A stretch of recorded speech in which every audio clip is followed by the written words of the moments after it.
Hello everyone, and welcome to this week's episode of Coahw.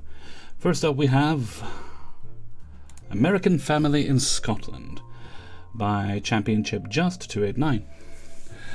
The tourist season has begun.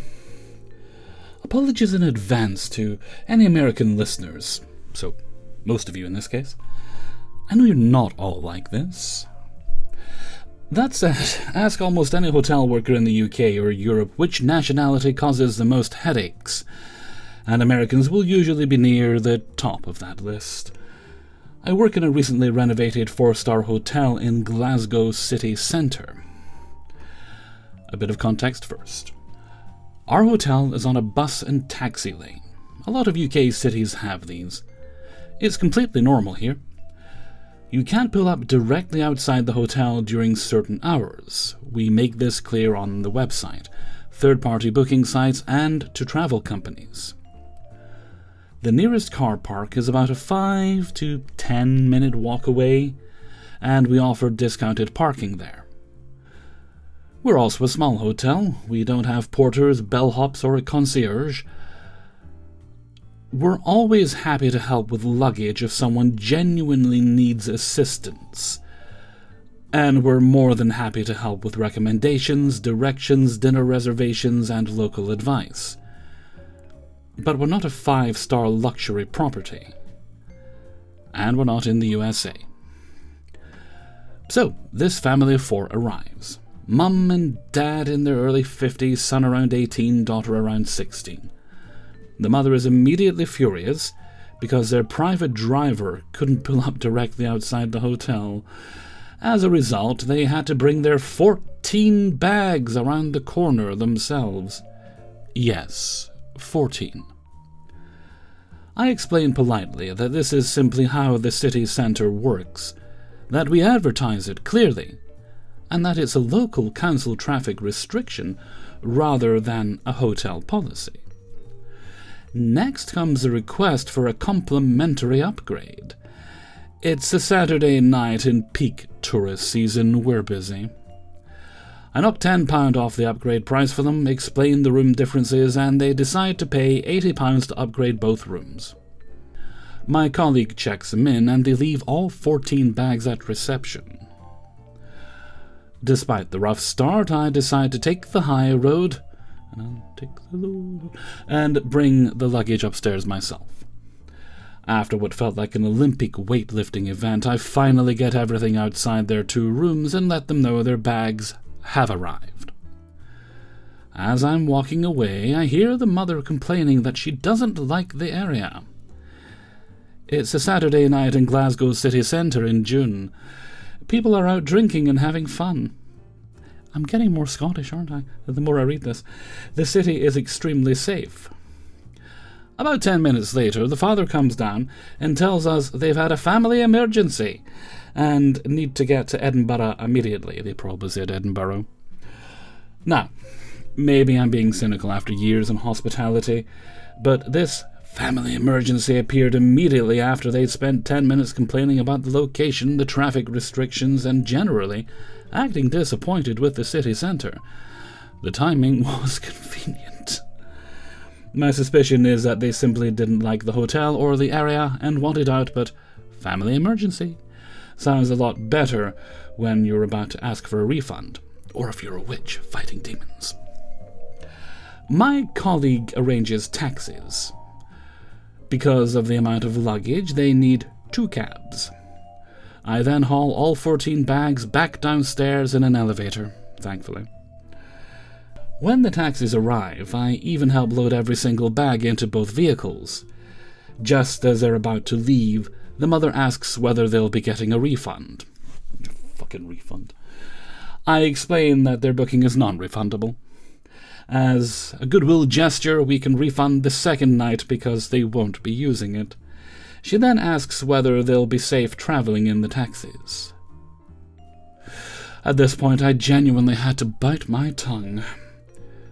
You're in Scotland, not a war zone. Meanwhile, the staff have arranged upgrades, carried 14 bags upstairs, 14 bags downstairs, organised 2 taxis to another city. loaded all their luggage and processed a partial refund.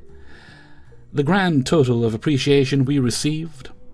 Not a single thank you, not a tip, nothing. Honestly, guests like this are the reason American tourists sometimes get a bad reputation abroad. It's a shame because most American guests are lovely. Yeah, because most of them keep to themselves and they've learned when in other countries to say please and thank you to service workers. Some of my favorite guests have been Americans, and I still keep in touch with a few former guests years later. I just wish more visitors understood two things. Not every country operates like the United States. Service standards and expectations differ around the world. Anyway, if any taxi drivers in Edinburgh are reading this, I hope you survive the hour-long journey with the 14-bag family. Story number 2.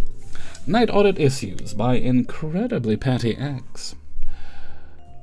I'm considering this tale of my own frustration with being night audit. And honestly, I may be being incredibly ridiculous, but I'm just at my wit's end with being given extra tasks that don't come with the pay rise. I work night audit for a hotel property with 200 rooms. It's downtown, but in a small city, not a huge city. Most bars close around midnight, and all are closed by 2 a.m. We are attached to a small convention center and hockey arena. I only list these things because a lot of my nights, even throughout the weekdays, I'm dealing with homeless people and drunk men.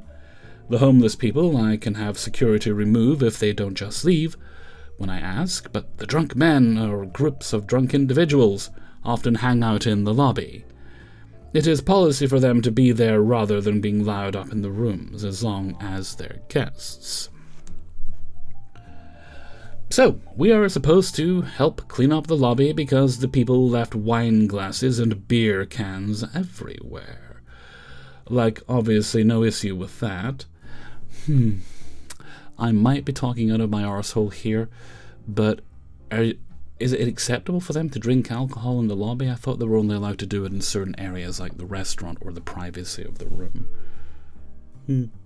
I could be wrong on that. I can't always get around to it because some nights it feels like everyone in the hotel needs me to run them towels, or there's a leak, or a car has been broken into. But that's just a part of audit. We're supposed to have laundry on our shift to help with housekeeping requests, and obviously do laundry, but they aren't always here, and when they are, they wear headphones and never pick up the phone, so I just end up doing any quick kind of runs. But also on top of rolling the date, doing housekeeping requests, dealing with noise complaints and guest complaint calls and homeless people, I have to send out 3 separate emails. One that requires me to compile 3 separate reports and 2 stacks of physical receipts. The other 2 are just downloading files and emailing them to a list of people. Around 10 files each night. When I started, it was 5. I also stock the hotel store, and if I have time, I'm supposed to clean keys. God, do I hate cleaning key cards. Everyone is supposed to pitch in with those, but unless we have new people working, it always ends up night audit's problem. Please, I beg people, stop putting keys in sticky stuff. I dread to ask. What are you doing with them? Let's not think about it too hard. This is what my main job is. Not the point of the post, but better for background of what my job is already supposed to be. A few months ago, one of our senior front desk agents took over the empty front desk management position.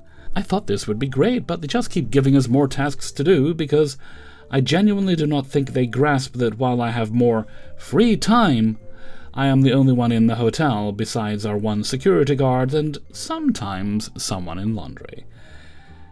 She is truly a good person. I'd consider them my friend, but as a manager, she seems to be a good manager for everyone but night audit. Therefore, honestly, I don't think a good manager can't be a good manager to some and a bad manager to others. It basically just means you're not a good manager. It's like I'm now asked to do monthly account write-offs which, sure, that was fine.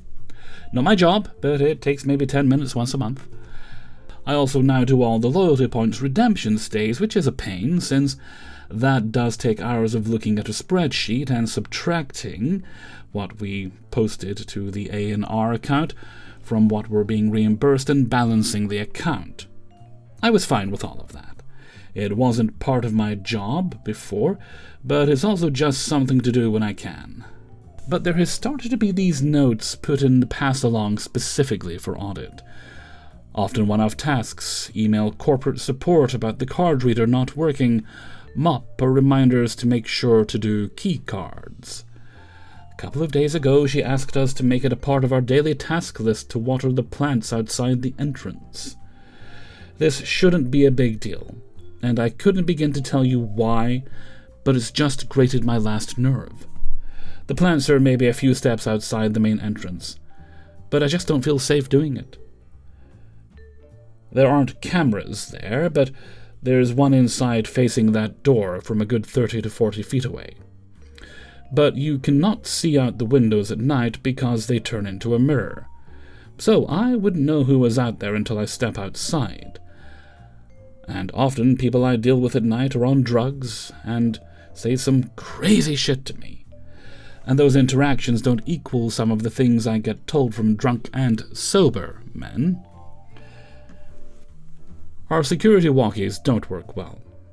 If they're even down the hall, you have a 20% chance of the radio actually working, otherwise it's just static, and these are the brand new ones. I also don't want my uniform to get wet, which when watering plants or filling up a watering can, it likely would. But also, who the hell waters plants at night? We are a big property with a ton of daytime staff who aren't chained to the desk. Also, who needs to water plants daily anyways? That's how you get dead plants. The other night, Audit did send her an email back basically telling her no, we would not be watering the plants at night. We'll see how that goes.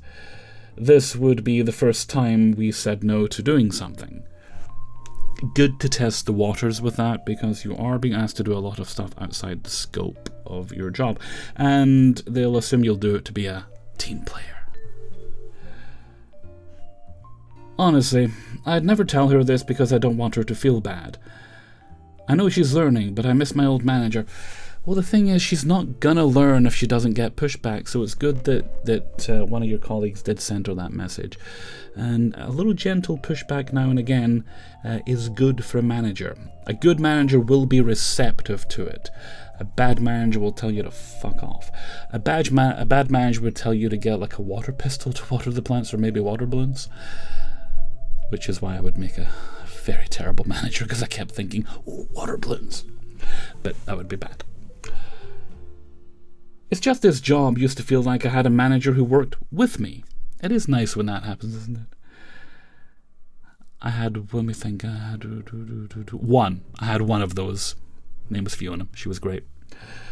We communicated daily. She would ask me how my night went, and made sure I understood she trusted my judgment, and how important night audit is as a role.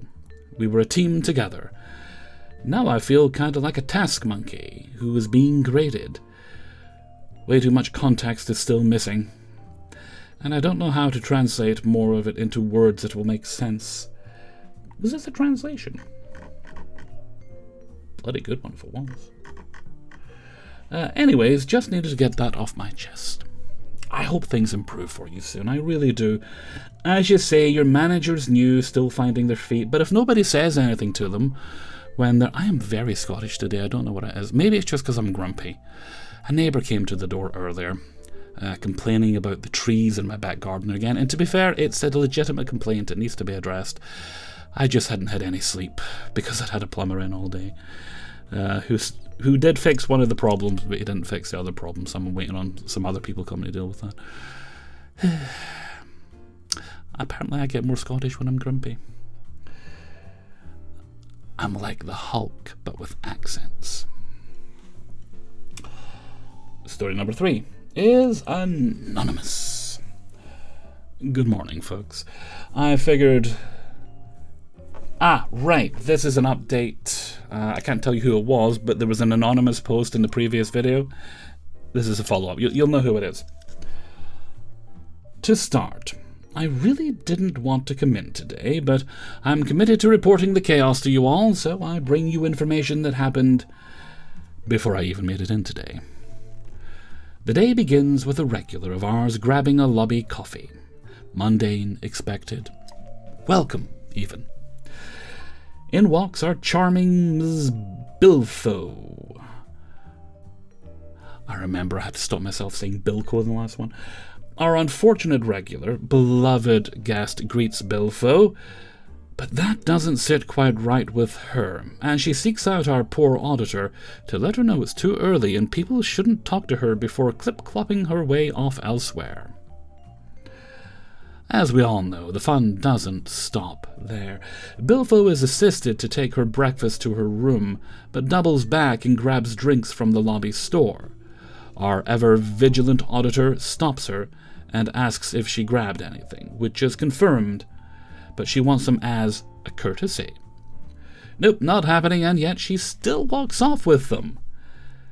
Today is the day, everyone. Today is the day.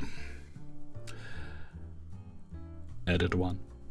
You ever feel a tingle in your bones when there's impending fuckery afoot? I call them weekdays and weekends. I'm feeling it now, Mr. Krabs. Luckily, I was sent to fiddle with some equipment elsewhere in the building, but when I returned, I had learned that Bilfo was checking out late. Mind you, she never asked, she just was. Roughly 30 minutes. Cool, I can swing 30. A show of hands. How many of you think she's left the room? Edit 2. Hello, chickadees. To any of you who called it that she would not leave the room, you were right. And I may have snapped. See, Head Honcho told me to give A+ customer service to everyone. I've done that every single day for the past few years I've worked for the brand, but today I snapped. Politely, but I still snapped. I called her to tell her to leave. All I got in return was excuse after excuse about how Bilfo wasted her time all morning, and now was blaming us about yesterday, so now she needs until 2 hours past checkout time to go. I told her that none of that mattered. It was already way past checkout time, and she needed to leave. She, of course, wanted to speak with Head Honcho. Didn't I call him Big Balls in the last story? Anyway. But he wasn't available. He's stepping in, though. Oh, did I mention she managed to steal something else from the lobby store while I was assisting another guest?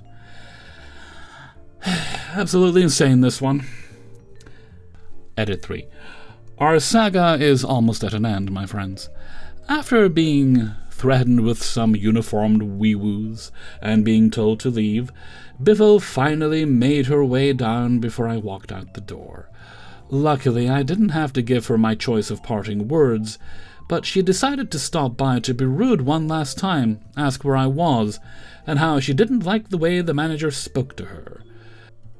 She ended up exiting stage right, and I booked it to my car to get out before she had time to recognize me, because, due to some extensive research, we found out theft is her forte. She is now DNR, and currently in the process of having her membership revoked. I have a feeling this isn't the end, and I'm salivating at getting to see that review, but for now we rest. I've said it before, but in my brain, DNR always means do not resuscitate, so I love the idea that a guest has pissed off the staff of a hotel so much. It's do not rent, I understand. But they've pissed off the staff of a hotel so much that if they were to have a health issue, it'd be like, no, leave them there. Dear me. Dear. Behave yourself, John. Story number 4. My general manager told staff to endure a creepy guest by White Pine Photos. So the other day, I was coming in for my shift, and the morning staff requested I speak with housekeeping. I am the evening front desk supervisor, normal, and they usually just need system help. But when I got back to their office, I was informed that a guest had been making unwanted advances toward housekeepers and guests. One of the housekeepers started telling me how he had been following her all day, coming up to her in rooms and even waiting outside the staff laundry room for her. Bloody hell, dude, have a wank, a Coke, and a sandwich and just go to bed. She was tenured, and I've seen her put up with a lot of stuff, but she looked very shaken. I spoke with more staff to make sure I had all the facts straight before contacting my management team, as it was a weekend, and I was the only management there. In previous situations like this, the guest had usually just asked staff to dinner, and when we talked to them, the guest would stop. But the moment he ignored all rejection and started following staff, I felt like we should just evict him. Once I had all the facts straight, I texted all of my management team. My front desk manager responded, agreeing that this was unacceptable.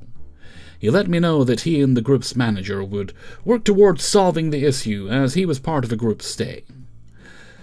I was hoping for more of an immediate resolution, but I was just happy he was taking it seriously, as he does have a bad habit of defending the worst guests.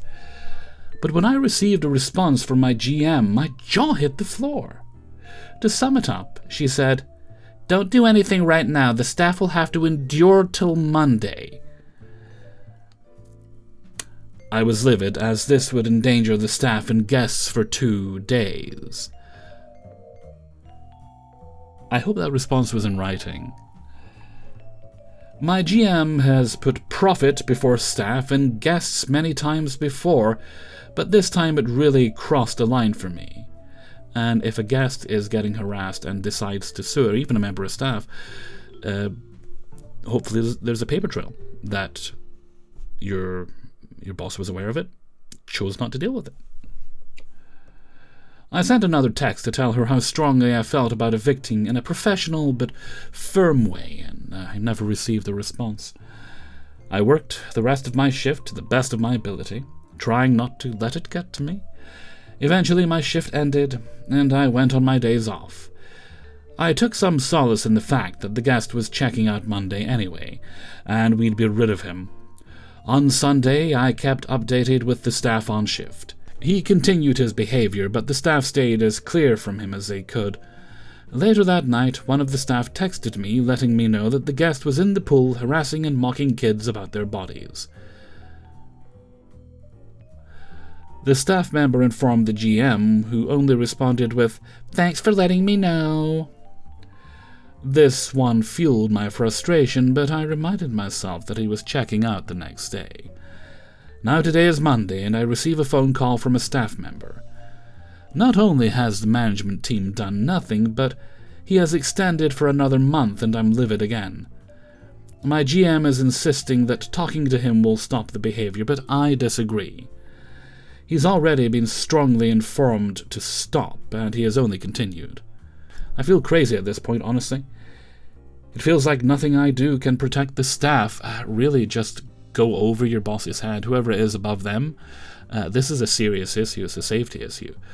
And I think in this one, usually I roll my eyes when people are like, someone think of the children, but if they're harassing children, this is a case where you can literally think of the children, because a grown man has no business commenting on the bodies of children, let alone all the other creepy crap he's doing to the adults.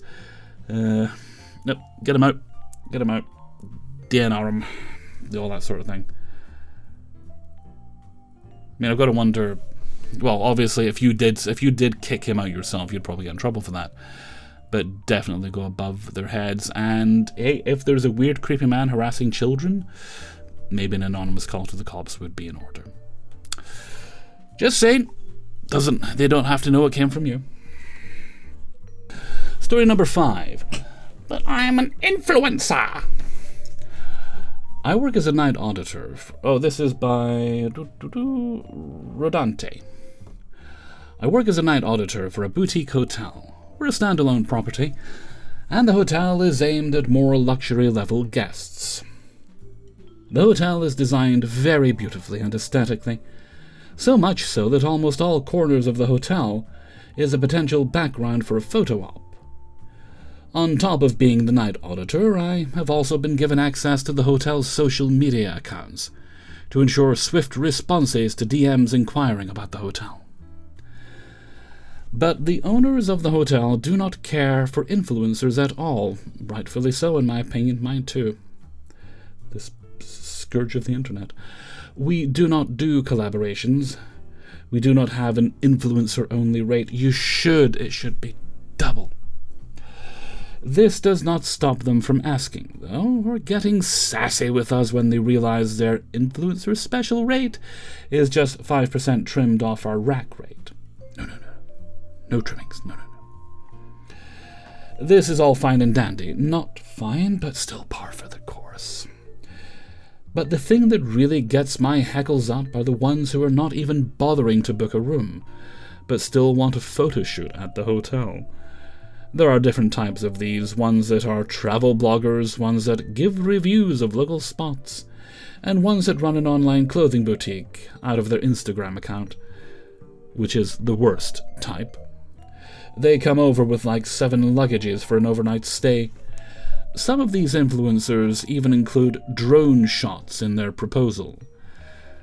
Whatever gave you the idea that the hotel needs drone shots, let alone is willing to accommodate you or give you free stuff?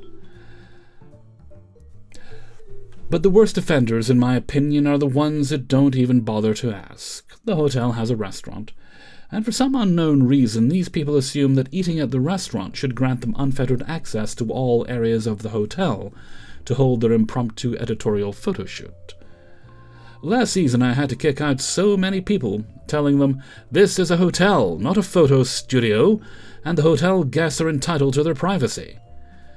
Therefore, unlimited photography for restaurant guests is not allowed.